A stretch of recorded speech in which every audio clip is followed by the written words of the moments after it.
குத்து குத்து நெஞ்சு பாரு குத்து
ஐயா சிறந்த ஆண்டு வணக்கம். வணக்கம்.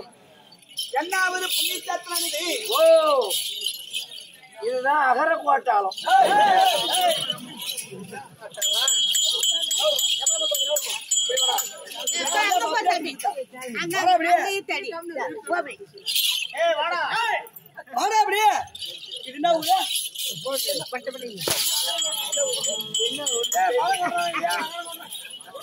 மரவணத்தம் மரவணத்தம் என்ன ஒரு புண்ணியத்திரம்? மரவணத்தம் சேஸ்திரம். இந்த ஊரில் உள்ள ஆமா பெரியார் முதல் திருவள்ளுவர் அனைத்து நல்ல உள்ளங்களுக்கும் நாட்டாதாரர்களுக்கும் முக்கியஸ்தர்களுக்கும் கோயில்களுக்கும் தர்மதாரர்களுக்கும் புரட்சி மன்ற தலைவர் தலைவர் வாழ்ந்தவர்களுக்கும் சக்தி ஒன்று சமீபானால் வழங்க ஆணை அந்த அம்மனோடி பிரஸ்தர்களுக்கும்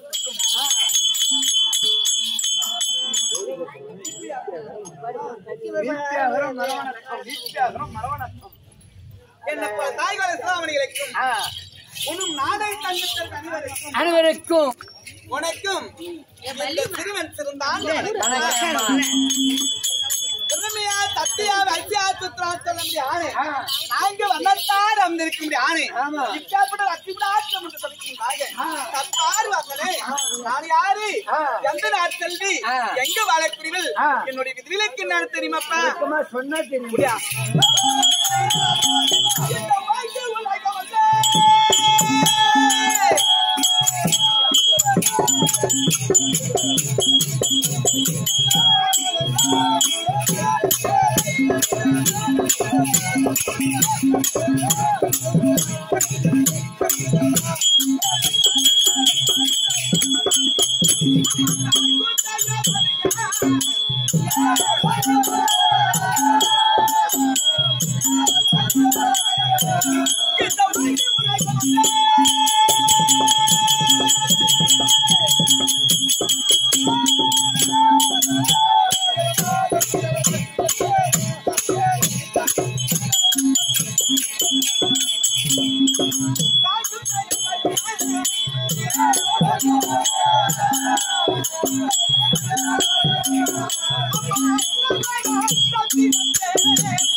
எம்மா யார் என்று வைக்க முடியுதப்பா? சக்தி சக்தி ஓம்பாரா சக்தி. ஏன் பாட்டி அதுக்குள்ள கிளம்பி மூத்திர போறீங்க? எனக்குலாம் குத்த மாட்டேங்கிறேன். பார்த்தாதான் குத்துறேன்.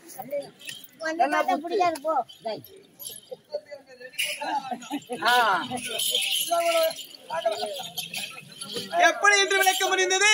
சக்தி சக்தி சக்தி ஓம்பாரா சக்தி, ஓம்பாரா சக்தி என்ற விளக்கம். ஓம் சக்தி அல்லவா? ஆமா. இந்த பூமி ஆகப்பட்டது ஒரு கோழி முட்டை வடித்திலிருந்துதான். இந்த பூமியா? இந்த பூமி ஆகப்பட்டது ஆமா. கோழி முட்டை வடித்திலிருந்த உடனே கோழி முட்டை ஓம் ரீம் சத்தம் வந்து ஒரு நாள் வெடித்து கீழாடு பூமி ஆகும், மேலாடு ஆகாயமாகும். இந்த ஆகாயத்துக்கு பூமிக்கும் சதாசந்த உருவத்தோட அழைக்கின்ற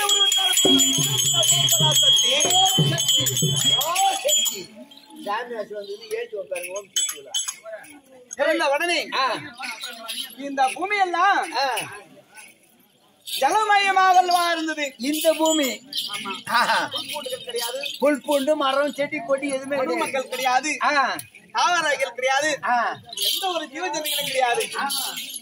இவங்களாம் படைக்க வேண்டும்னால்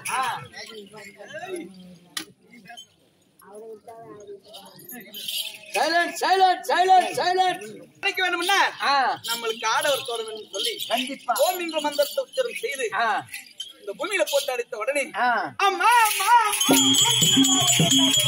அம்மா என்று வருகிறார். அவர் யாரு? அம்மா என்று ஓடி வருகிறானே அது யாரு? அந்த பிள்ளையார்.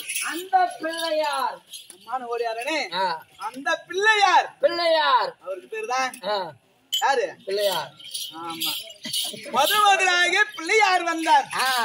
வந்த உடனே சரி என்னதான் இருந்தாலும் நம்மளுக்கு மகனாக வேணும்னு சொல்லி குறிப்பாக அமைச்சிட்டு அவர் அமைச்சிட்டீங்க. ஆமா. இரண்டாவது ஓம் என்ற மந்திரத்தை உச்சரித்த உடனே தங்கா தங்கா தங்கா ஓ தங்கா ஓ தங்கா ஓ தங்கா அத கிட்ட இருந்து தங்கா இடம் இருந்தா ஓ தங்கா தங்கா என்று ஓடி வந்தார். ஆமா.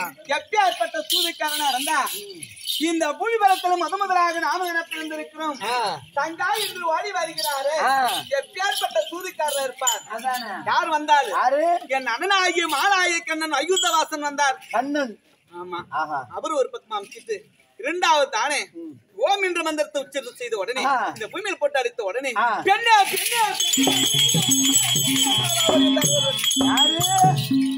உலகமெல்லாம் படைய வைக்கும்படியான பரம்பொருள் இருக்கிறாரே. பரம்பொருள் ஓடி வருகிறார். பெண்ணே பெண்ணே என்று பெண்ணே என்று வருகிறார். ஆனா என் கிட்ட வர தவிர என்கிட்ட நெருங்க முடியவில்லை. என்ன காரணம்? நான் பிறக்கும் போதே 3 நேற்று இருக்கிறல்லவா பெருங்கடல் நெற்றில் இருக்க முடியாத நேற்றிலும் சுற்றி இருக்குது, கிட்ட வர முடியவில்லை. அப்படி வராத காரணத்தினால பார்த்தார் அண்ணனாகி மாலாய்க்கண்ணன் கண்ணன். ஆனால் தங்கா உனக்கு பதியாகி மன்னர் வேணும்னால் உன் நெத்தில இருக்கும்படியான கண்களை எடுத்து உன் பதியாகி மன்னர் நெத்தில் ஒப்படைத்தால் அவரிடம் சேரலாம் அப்படின்னு சொன்னார். சொன்ன உடனே என் நெத்தில இருக்கும்படியான கண்கள் எடுத்து என் பதியாகி பரம்பொருள் நெத்தில வச்சுட்டீங்க. ஆமா. வச்ச உடனே எனக்கு உதிரமாகப்பட்டது தாரதாரியா தாரதாரியாக வந்து கொண்டிருக்கிறேன். உதிரம்னா ரத்தம் தானே? உதிரம்னா ரத்தப்பா. ரத்தம் வந்த உடனே ரத்த கருப்பா வரும், கருப்பா வரும். அந்த உடனே பார்த்தாரு. உதிரமாக வந்த உடனே இந்த மண்ணெடுத்து நெற்றில் வச்ச உடனே எனக்கு குங்குமக்காரி என்று அவர் பேர். குங்குமக்காரி குங்குமக்காரி என்று அவர் பேர். ஆமா. அப்படி பார்த்த உடனே அந்த பிரிவினை பரம்பொருளோட மூத்து வந்தான்.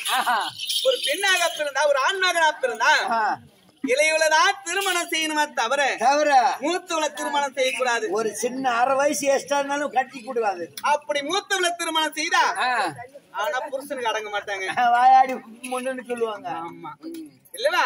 அந்த பிரிவில் மூத்தவள் அல்லவா? என் நெத்தியில இருக்க முடியாத கண்கள் யாரா இருக்கிறா எம்மா பாரு என்றவா தெரிவித்தார். அந்த நெத்திக்கண்ணை தான் கொடுத்த நெத்திக்கண்ணை திறந்து அந்த பிரிவில் அழைத்தார். பரவாயில்ல, குட்டி எரித்துட்டாரு. ஆமா, அடுத்து பிரிவி எங்க பிறந்த தெரியுமா? எங்க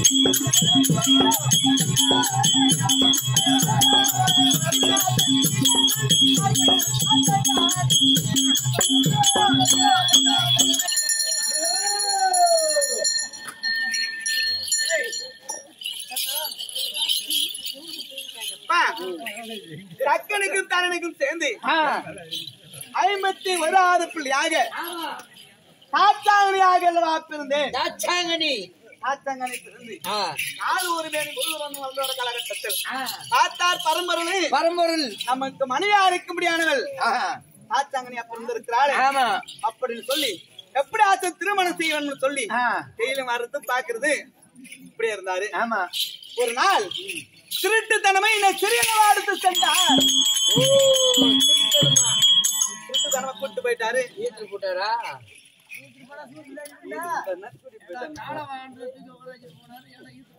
ஏமா ஈத்துட்டு போனாரு? உனக்கு சூத்து தேவை. அப்படி திருட்டுத்தனமா கொண்ட உடனே தந்தையாக்க முடியாத தக்கனுக்கும் தரணிக்கும் பாவமாகப்பட்டது அகோரமா வந்து விட்டது. எதுக்கான அந்த ஆண்டி பரமன் மகளா ஆகிய தாச்சங்கனை திருட்டுத்தனமா கூட்டு போயிட்டானே. உங்களை ஈத்துட்டு போன நீங்க கடவுளே ஈத்துட்டு போன தோட்ட நீங்க உலகம் பூரா உலக மக்கள் எல்லாம் ஈத்துட்டு போறாங்களா? ஒரு பையன் ஒரு 2 மாசம் கரும்பு அடிச்சு 3வது மாசம் தீவாளிக்குன்னு போன வருஷம் வீட்டுக்கு வந்தது. பையன் 2 பை வருது. யாருக்குமா பையங்கிற மாமா வெளியே இருக்கிறாரு. ஐயோ ஐயோ சொன்ன அதோட மட்டும் இல்ல, ரெண்டு தங்கிச்சு ஒண்ணு கேன் நாட்டுக்கு அனுப்பினவன் கொத்தனார் கூட கொளுத்து வேலைக்கு அவன் சிம்டி அடிக்கிறன்னு பாத்து ரொம்ப கேசி எடுத்துருவாங்க. இன்னைக்கு பாத்து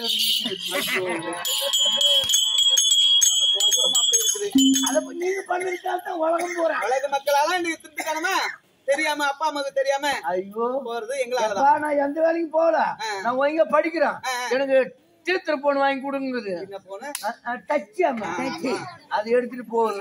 ஹலோ, நான் அந்த ஸ்கூல்ல இருக்கேன், நீ எந்த இடத்துல வந்திருக்கிற? அப்புறம் அது வாங்கிட்டு கிளம்பு, படிப்பு நிறுத்துரு. அப்படி இருக்க முடியாது. பாவமாகப்பட்டது அதிகமாக வந்து விட்டது. ஆனா என்னதான் இருந்தாலும் ஒரு பொண்ணு போயிட்டா சில காலம் ஆன உடனே அப்பா அம்மாவுக்கு கோவம் தெளிஞ்சு விடும். இருந்தாலும் பெத்த பிள்ளையோட பேர பிள்ளை வசதியாச்சு. கைது போன போது போ, போனதே போச்சு. அப்படின்னு கொஞ்ச நாள் ஆன உடனே தந்தைக்கு கோவம் தெளிஞ்சு எனக்கு சீர்வரிசல் வந்து கொண்டிருக்கிறது. சீர்வரிசை வீட்டு போன கைதிக்கு அப்புறம் சீர்வரிச்சு கொண்டு வராங்க. ஆமா, சீர்வரிச்சு கொண்டு வந்த உடனே பார்த்தாரு என் பதிவாகி மன்னூர் இருக்கிறாரு. அவருக்கு வெள்ளி சுமாதானத்தில் அமதை கொண்டு அவருக்கு என்ன பழகம் அது என்ன பழகமோ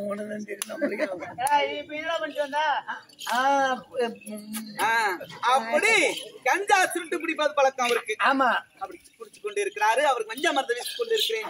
பந்தங்களுக்கு வாயின்றளவா அழைப்பு கொடுக்க கிடையாது. எப்பேற்பட்ட ஆண்டி பரன ஒரு வார்த்தை வாயின்றளவா சொல்ல தெரியாது. நம்மள அகுமான பங்கம் செய்து விட்டானே, பங்கத்தை செய்யறானே அப்படின்னு சொல்லி நம்ம மகளாகிய தாச்சாங்கனி வான்னு சொல்லலையே. அவர் கூப்பிடுவாரு நான் இருந்தேன், ஆனா அவர் கூப்பிடுறத கிடையாது. ஆண்டல்லவா சொல்ல கிடையாது அப்படின்னு சொல்லி எப்படியாக இந்த ஆண்டி பரமன் ஒளி வேண்டும். தாச்சாங்கனி தாலி அற வேண்டும் அல்லவா? பெருத்தது ஒரு யாகம் செய்தார். பெருத்த யாகம் செய்த உடனே பார்த்தார்கள். செய்யும்படியான யாகம் கைலாயமே 10 எரிமடல்வாய் இருந்து கொண்டிருக்கின்றது. கைலாயமே 10 எரிமடி. ஆமா சுவாமி, எனக்கு கொஞ்சம் விடியளித்தால் என் தந்தையாக செய்யும்படியான யாகத்தை நிறுத்தி வருகிறேன் அப்படின்னு சொன்னேன். ஆனால் என்ன நீ போனாலும் உனக்கு மரியாதை கிடைக்காது, போவாத அப்படின்னு சொன்னாரு. ஆனா போன உடனே தந்தையை செய்யும்படியான யாகத்தை நிறுத்துங்கள் நிறுத்துங்கள் நிறுத்துங்கள். யாகத்தை நிறுத்துங்கள். யாகத்தை நிறுத்துற மாதிரி தெரியல. இந்த யாகம் முழுசா நடந்தாதானே ஆண்டவருக்கு ஏதாச்சும் ஒரு இன்னல் ஏற்படும். இல்லன்னா நடக்கலன்னா ஏற்படாதுன்னு சொல்லி அந்த யாகத்திலே விழுந்து அந்த யாகம் மரண யாகம் மரணயாகும். ஆமா. அடுத்தது எங்க பிறந்த தெரியுமா? எங்க? அந்த பர்வத ராஜன்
மூன்றாவது எங்க பிறந்த எங்க பர்வதராஜனுக்கு மகளாக பார்வதியாக பிறந்தேன். பார்வதியாக?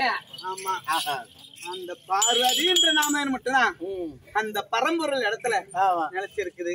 ஆனா இதெல்லாம் ஒரு அவதாரம் எடுக்கிறது கிளியாகும் காளியாகும் அப்படி சாபத்தை பெற்றது. ஆனா இன்னைக்கு ஏதோ காரணம் தெரியவில்லை. பரம்பொருள் வர முடிவு உத்தரவு மட்டும் தன்னந்தனியை செலக்கூடாது. தங்கை பேர் என்ன? தங்கை இருக்கின்றார். அழைத்தார் என்று சீக்கிரம் கொடுத்தப்பா.